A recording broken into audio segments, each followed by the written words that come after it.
अस्सलामुअलैकुम, नमस्ते, सत श्री अकाल। कैसे हैं आप लोग? उम्मीद करती हूँ ठीक होंगे, खुश होंगे। मैं हूँ हज़ीका अली और मेरे साथ हैं तारिक नियाज़ी। अस्सलामुअलैकुम, नमस्ते, सत श्री अकाल। उम्मीद करता हूँ ठीक होंगे, खुश होंगे। दोस्तों जहाँ रहें खुश रहें, माँ बाप का ख्याल करें, क्योंकि माँ बाप हैं तो सब कुछ। आज की हमारी वीडियो है Biden Modi meeting over Russia Ukraine war. से स्टार्ट करते हैं अपनी वीडियो को। Let's start. ओके गाइस, तो वीडियो का टाइटल है Biden Modi meeting over Russia Ukraine war. USA wants India over China. Okay, so start करते हैं वीडियो। इसकी हिम्मत कैसी वॉर्न करनी थी। प्रशांत धवन। नाउ कुछ ही घंटों पहले पीएम मोदी और यूएस के प्रेसिडेंट जो बाइडेन के बीच में एक बहुत ही पावरफुल मीटिंग हुई है। नाउ जब मैं वर्ड यूज़ करता हूँ powerful, I really mean it, क्योंकि आप अगर इस मीटिंग का फॉर्मेट देखें, यहाँ पर ये मोदी जी वर्चुअली यहाँ पर थ्रू वीडियो कॉन्फ्रेंसिंग कनेक्टेड हैं।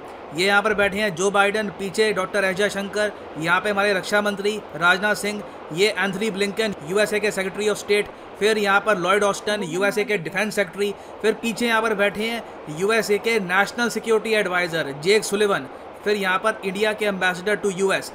इतनी पावरफुल मीटिंग, इतने सारे इंपॉर्टेंट लोगों के साथ। आई मीन जो बाइडेन की जो कोर टीम है, इंटरनेशनल रिलेशंस, डिफेंस को लेकर, नेशनल सिक्योरिटी को लेकर, सारी टीम यहाँ पर मौजूद है। आप इमेजिन कर सकते हैं, इससे आप इमेजिन कर सकते हैं कि इंडिया और यूएस के रिलेशंस कितने ज़्यादा डीपेन हो चुके हैं। इंडिया इस टाइप की मीटिंग किसी और कंट्री के साथ नहीं करता। यूएस को भी आप अगर देखो तो सिवाय यूके और फ्रांस के, इस टाइप की मीटिंग यूएस बहुत ज़्यादा कम कंट्रीज़ के साथ करता है। और हाँ, वैसे इस मीटिंग में यूएसए ने एक वार्निंग भी दी है इंडिया को। यूएस की तरफ से वार्निंग नहीं है, यूएसए ने बेसिकली यहाँ पर यह कहा है कि जहाँ तक हम देख पा रहे हैं, चाइना आपकी बॉर्डर पर बहुत ज़्यादा फास्ट एक्टिविटी कर रहा है। उस पर भी हम बात करेंगे कि यूएस ने यहाँ पर कहा क्या है। मगर यहाँ पे आपका अगर एक क्वेश्चन ये भी है कि हमारे विदेश मंत्री और रक्षा मंत्री यूएस में क्या कर रहे हैं, तो ये मैं आपको बता दूं कि ये दोनों यूएस में आए हैं 2+2 मीटिंग के लिए, जहाँ पर इंडिया के विदेश मंत्री बात करेंगे ब्लिंकन से और इंडिया के रक्षा मंत्री बात करेंगे लॉयड ऑस्टन से।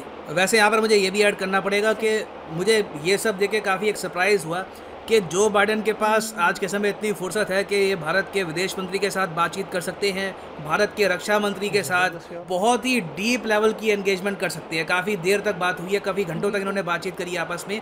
यहाँ पर जो बाइडेन के पास काफ़ी टाइम है, मगर अभी तक जो बाइडेन ने पाकिस्तान में जो नए प्राइम मिनिस्टर चुन लिए गए हैं, इनको कॉन्ग्रेचुलेशन मैसेज नहीं भेजा। एटलीस्ट जब मैं वीडियो रिकॉर्ड कर रहा हूँ अब तक तो नहीं भेजा। बाद में भेजना तो वो अलग बात है, मगर जब मैं वीडियो रिकॉर्ड कर रहा हूँ अभी तक जो बाइडेन ने पाकिस्तान के नए पीएम को कोई भी कॉन्ग्रेचुलेशन मैसेज नहीं भेजा। इन्होंने ये ट्वीट कर दी कि this morning I am virtually meeting with PM Modi. इसके बारे में इन्होंने खूब ट्वीट करी और जो इनके कैबिनेट के लोग हैं उन्होंने वीडियोस भी पोस्ट करी है इसको लेकर। मगर even though PM Modi congratulate कर चुके हैं शहबाज शरीफ को। यहाँ पर आप देख पाएंगे पीएम मोदी की ट्वीट है, ये कह रहे हैं कि जो नए पीएम बने हैं शहबाज शरीफ, मैं इनको करता हूँ कॉन्ग्रेचुलेट। इंडिया चाहता है कि पीस हो जाए, स्टेबिलिटी हो जाए रीजन में और रीजन आतंकवाद से मुक्त हो जाए। और ओवरऑल इंडिया ने एक बहुत ही पॉजिटिव बात ही करी है। मगर मैं यहाँ पे आपको ये बता दूँ कि अगर शहबाज शरीफ को भी जो बाइडेन का कोई कॉल आता नहीं है तो इससे ये बात साफ हो जाएगी कि यूएस पाकिस्तान के रिलेशंस इमरान खान ने बहुत ज़्यादा ख़राब कर दिए। Now they are beyond repair. क्या डिस्कस करते हैं इस टॉपिक के बारे में, बहुत कुछ आपको जानने को मिलेगा। मगर आगे बढ़ने से पहले आपसे क्वेश्चन पूछूंगा। क्वेश्चन यहाँ पर ये है कि रिसेंटली देखो G77 का बड़ा जिक्र हुआ है कि यूएस ने कहा है कि इंडिया G77 से पुल आउट कर ले, इंडिया अगर नॉन अलाइनमेंट से दूर हो जाए तो हम बड़े खुश होंगे। यहाँ पर आप देख पाओगे तो इकोनॉमिक टाइम्स का इस पर आपको आर्टिकल भी मिलेगा। तो G77 रिसेंटली काफ़ी न्यूज़ में है। आपको बताना है कि जी G77 के हेडक्वार्टर्स किस देश में आपको मिलेंगे। ये आपकी ऑप्शंस हैं, फ्रांस, इंडोनेशिया, इंडिया या फिर स्विट्जरलैंड। कमेंट सेक्शन में सब लोग आंसर करो, सही आंसर आपको मिलेगा वीडियो के अंत में। ओके, तो सीधा मैं यहाँ पर बात करता हूँ वार्निंग की कि यूएस ने वार्निंग के मामले में क्या कहा है। ये आपके सामने प्रेस रिलीज़ है कि लॉयड ऑस्टन और हमारे रक्षा मंत्री के बीच में जो बातचीत हुई है वहाँ पर किस बात पर फोकस किया गया। लॉयड ऑस्टन ने यहाँ पर कहा कि देखिए इंडो पैसिफिक हमारे लिए बहुत इंपॉर्टेंट है, यहाँ पर कंट्रीज़ की सिक्योरिटी हमारे लिए काफ़ी इंपॉर्टेंट है। फिर इन्होंने ये कहा कि जो पीपल्स रिपब्लिक ऑफ चाइना है ये कोशिश कर रहा है कि जो भी इसके नेबरिंग कंट्रीज़ हैं इनकी बॉर्डर को ये अंडरमाइन करे। आगे ये कहते हैं कि बीजिंग इरोड कर रहा है, मतलब कि ख़राब कर रहा है security of Indo Pacific region from its construction of dual use infrastructure along your border. ये बात अब यूएसए ने अपनी तरफ से कंफर्म कर दी है, इनकी इंटेलिजेंस ने ये बात कंफर्म कर दी है कि चाइना ने बहुत ही बड़े स्केल पर ऐसे गाँव बना दिए हैं इंडिया चाइना बॉर्डर के करीब जो कल को वॉर के लिए भी यूज़ हो सकते हैं, और कल को अगर सिविलियन पॉपुलेशन वहाँ पर रहना चाहे तो सिविलियन पॉपुलेशन भी रह सकती है ना। अगर यहाँ पे आप सोच रहे हैं वाओ ये सब भी यूएस हमको बताता है, हम मिलने जाते हैं यूएस से, यूएस कहता है बैड न्यूज़ बड़ी हो, ये सब हो रहा है तुम्हारी बॉर्डर पे, नहीं ऐसा कुछ नहीं है।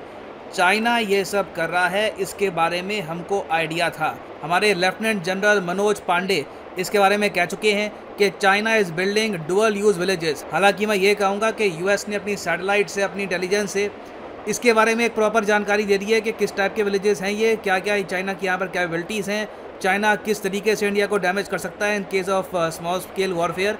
तो ये इंडिया के लिए चिंता का विषय है। और देखिए यूएस ये बात आज के समय ब्रिंग अप इसलिए भी कर रहा है क्योंकि मैंने आपको बताया था इससे पहले, यूएस के लिए सबसे बड़ा आज के समय खतरा ये है कि ब्रिक्स पेमेंट सिस्टम ना डेवलप हो जाए। ब्रिक्स समिट आने वाला है चाइना में, यूएस बहुत ज़्यादा कीन इंटरेस्ट से देखेगा कि क्या पीएम मोदी चाइना में जाएंगे। यहाँ पे मैं एक्चुअली आपसे पूछना भी चाहूँगा, आप लोग बताइएगा कमेंट सेक्शन में, क्या आप मानते हैं कि ब्रिक्स समिट में इंडिया को जाना चाहिए? आई मीन पीएम मोदी को जाना चाहिए। इंडिया की तरफ से कोई ना कोई तो जाएगा ही, मगर क्या पीएम मोदी को जाना चाहिए या नहीं, लिखेगा इसके बारे में कमेंट सेक्शन में। तो खैर यूएस यहाँ पे काफ़ी इंटरेस्टेड होगा, और यूएस ये भी देखेगा कि रशिया जब ब्रिक्स पेमेंट सिस्टम को प्रमोट करेगा तो क्या भारत अपना यूपीआई यहाँ पर इंक्लूड करेगा या फिर हम ब्रिक्स के पेमेंट सिस्टम से दूर रहेंगे। तो यूएस ने अपनी तरफ से बोलना स्टार्ट कर दिया कि देख लीजिए, हमें तो खैर हम तो आपको ओपनली कह रहे हैं कि चाइना ने आपके अगेंस्ट ये सब इंफ्रास्ट्रक्चर बिल्ड कर दिया है और चाइना इंडो पैसिफिक में कंट्रीज़ को थ्रेटन कर रहा है।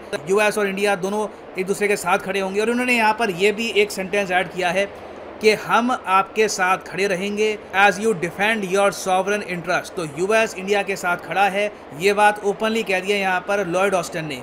मगर याद रखिएगा, जब असल में वॉर आती है कोई आपकी रक्षा करने के लिए नहीं आता, ना चाइना पाकिस्तान को बचाने के लिए आएगा, ना यूएस इंडिया को बचाने के लिए आएगा। और फिर जो बाकी मीटिंग हुई है उसमें देखिए बहुत ज़्यादा एम्फेसिस दिया गया यूक्रेन पर। ऑब्वियसली जो कैमरा के सामने बातचीत हुई है उससे पहले यूएस की तरफ से काफ़ी प्रेशर आया होगा कि इंडिया एक स्टेटमेंट दे दे रशिया को लेकर, एक बार ये कह दे कि बूचा में जो जिस तरीके से किलिंग करी गई है, यूक्रेनियंस को मारा गया है, एक बार को तो बोल दे इंडिया कि रशिया ने गलत काम किया है, रशिया की इन्वेजन गलत है। मगर मैं ये कहूँगा कि बिल्कुल जैसे कहते हैं ना, एक हाथी अपना पैर रख देता है फिर उसके बाद हिलाना बहुत ही मुश्किल होता है उसको, तो इंडिया ने भी यहाँ पर बस अपना पैर रख दिया है। और जो भी यहाँ पे रीड आउट आया है इस मीटिंग का, वहाँ पे आप देखोगे कहीं भी यूक्रेन का मेंशन तक ही नहीं है।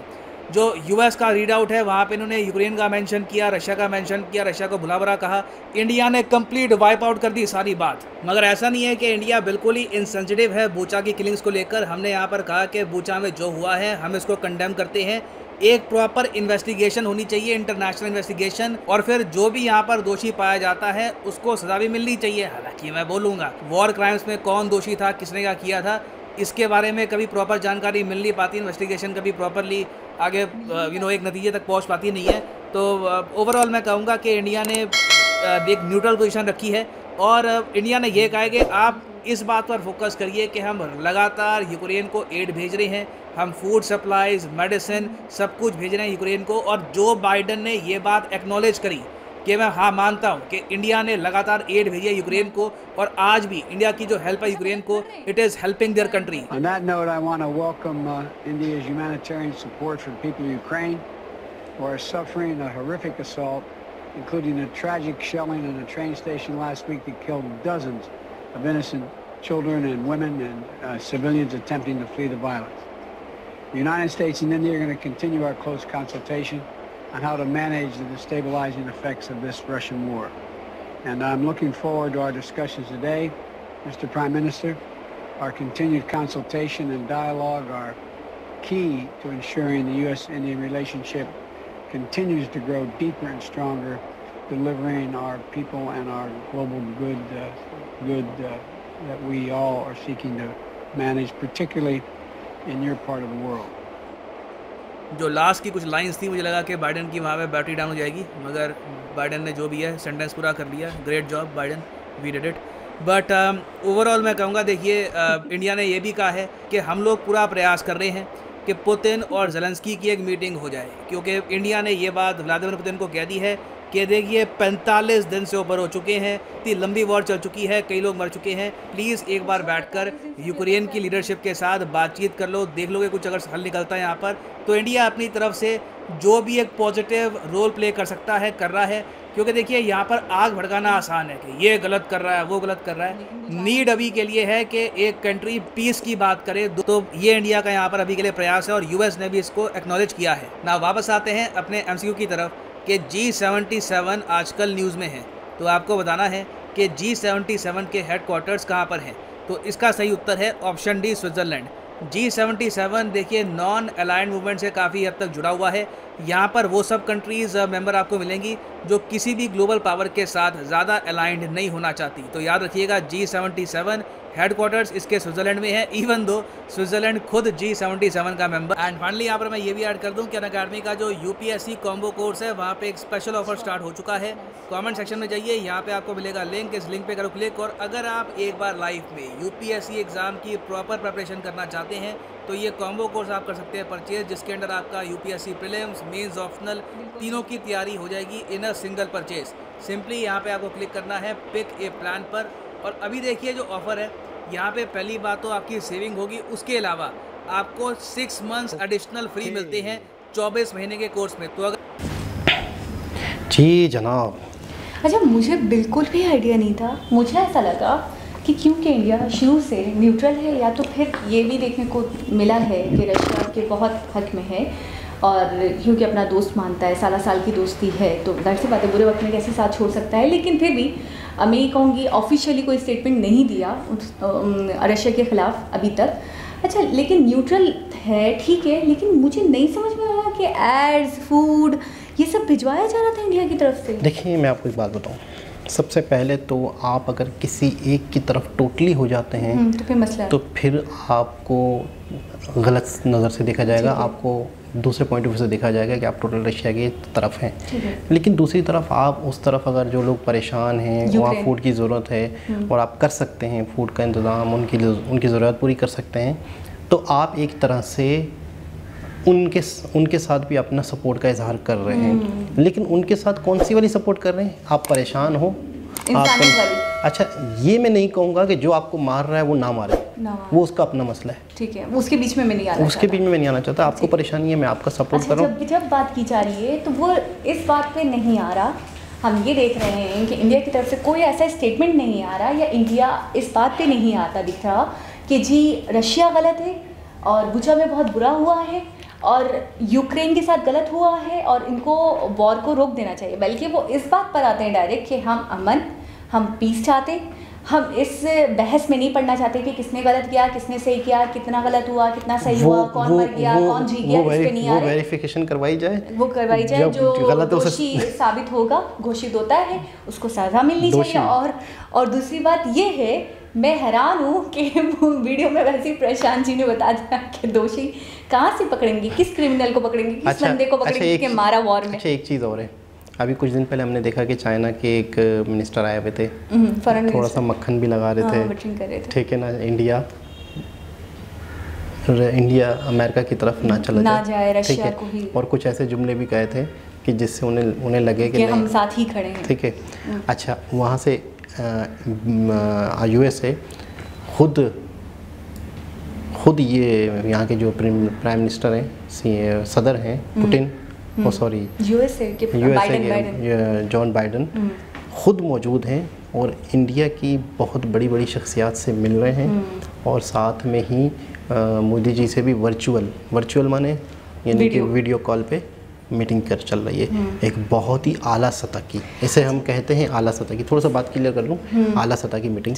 तो इससे आप अंदाज़ा लगाएं कि उधर चाइना खींच रहा है किसको, मैं समझ गई थी इंडिया को, यहाँ से खींच रहा है। अच्छा एक और बात ये है कि चलें ठीक है, वो तो सही है कि वर्चुअली उनसे मीटिंग करी, उनने बातचीत करी, बहुत सारी टॉपिक्स पे बात भी हुई और हर जगह ये कहा कि चाइना आपकी बॉर्डर्स पे आपके हिस्से को कब्जाने की कोशिश कर रहा है, गलत कर रहा है लाइन ऑफ कंट्रोल पे, तो हम आपके साथ खड़े हैं, हम आपकी सॉवरेनिटी को बचाने के लिए हर मुमकिन कोशिश करेंगे और हम हर मुश्किल वक्त में आपके साथ खड़े हैं। जबकि उसी जुमले के बाद ही फ़ौरन प्रशांत धवन जी ने बात को क्लियर किया कि जब बुरा वक्त आता है तो कोई आपके साथ नहीं होता। बिल्कुल ऐसा ही। जैसे कि बुरा वक्त अगर पाकिस्तान पे आएगा तो चाइना उसके साथ नहीं है, इसी तरह बुरा वक्त अगर इंडिया पे आता है तो US हमारे साथ नहीं है। हम इतनी गलतफहमी में नहीं पलने वाले, जो करना होगा हमें खुद करना होगा। दूसरी बात ये है कि चलें यहाँ तो वीडियो पे जो भी बातचीत हुई मोदी जी से, वहाँ पे जो उनकी फॉरेन मिनिस्टर हैं, जो उनके एक्सटर्नल अफेयर्स मिनिस्टर हैं यानी कि एस जयशंकर जी, फिर दूसरे मिनिस्टर जो हैं वो भी, तो सारे आपस में किस तरीके से रिलैक्स होके इनसे मीटिंग हो रही है, इनके पास इतना टाइम है। नहीं, आप मेरी बात नहीं समझे कि वो जो वहाँ के बाइडन हैं वो बारी बारी सबसे मिल रहे हैं। आपने देखा एक जगह वो उनसे हाथ मिला रहे थे जयशंकर से, फिर दूसरी जगह आपने देखा कि उनके फॉरेन मिनिस्टर्स बात कर रहे हैं। तो मैं तो एक अलग ही माहौल देख रही हूँ। मैं तो देख रही हूँ कि टाइम वाइम तो गया बिल्कुल साइड में। कौन सी किल्लत, कैसी किल्लत, यहाँ तो पूरा दिन ही तुम्हारे लिए है, पूरी लाइफ ही तुम्हारे लिए, मेरा जितना टाइम है वो है ही बस तुम्हारे लिए। तो इससे क्या कर दिया है बस। इससे क्या पता चलता है? आप इतने वैल्यूएबल हो उनकी नज़र में कि पूरी दुनिया जाए तो जाए हाथ से, लेकिन इंडिया हाथ से ना जाए। इंडिया को हाथ में रखना है, इंडिया के साथ रहना है, इंडिया को साथ रखना है। तो मैं कहूँगी बहुत बड़ी बात है। इससे पता चलता है कितनी वैल्यू बढ़ चुकी है इंडिया, बहुत ज़्यादा। और इस वक्त जो रशिया और यूक्रेन का मामला चल रहा है उसमें इंडिया की कितनी अहमियत है और कितनी ज़्यादा अहमियत है कि पूरी दुनिया के कंट्री आके नहीं भी आ रहे तो बाकायदा उनके जो फॉरेन मिनिस्टर हैं। मूवी याद आ गई, टाइगर अभी जिंदा है। तो मुझे ऐसा लग रहा है कि अब यूएस की तो दाल नहीं गलने वाली है, प्रेशर में बिल्कुल नहीं आने वाला इंडिया। वो तू करके बात करते हैं तो ये भी जवाब देते हैं तू करके, ठीक है। और दूसरी बात मुझे ये देखने को मिल रहा है कि एशिया का जो टाइगर है ना वो अब इंडिया बन रहा है, नज़र आ रहा है, ठीक है ना। अब कोई नहीं ललकार सकता। एशिया के दूसरे ममालिक के लिए भी मुझे लगता है इंडिया खड़ा होगा, इंडिया बात करेगा। देखिए ना, रशिया से जितनी भी लेन देन करना था उन्होंने किया, कहीं भी नहीं रुके। दूसरे कंट्री लेते हुए भी 1000 दफ़ा सोचे। सैंक्शंस लग गए, चाइना पे लग गया, टर्की पे लग गया, इंडिया पे नहीं लगा। इंडिया पे, तो इसका मतलब इंडिया की अपनी एक अहमियत है। और जिस तरह की प्रशांत भैया ने बताया कि जिस तरह की ये मीटिंग थी, इस तरह की मीटिंग यूएसए नहीं करता, बहुत कम। फ्रांस हो गया, यूके हो गया, उन्होंने बताया गिने चुने 2 देश हैं जिनके साथ वो इस तरीके की मीटिंग करता है। इतनी डीपन, वो कह रहे हैं मैं ये डीपली वाला जो वर्ड यूज़ कर रहा हूँ तो मैं ऐसे ही नहीं कर रहा हूँ, इसका मीनिंग है ये बहुत ज़्यादा इस टाइप की मीटिंग है ना। इंडिया ऐसी मीटिंग हर किसी के साथ करता है और ना यूएसए करता है। तो मेरे हिसाब से बहुत एक अलग ही लेवल पे रख दिया है इंडिया को लाकर यूएस ने। ऐसा ही है। तो इस वीडियो से ये पता चलता है कि इंडिया की क्या अहमियत है। बहुत। दोस्तों दोबारा किसी और के साथ आपसे मुलाकात होगी, जब तक के लिए अल्लाह हाफ़िज़।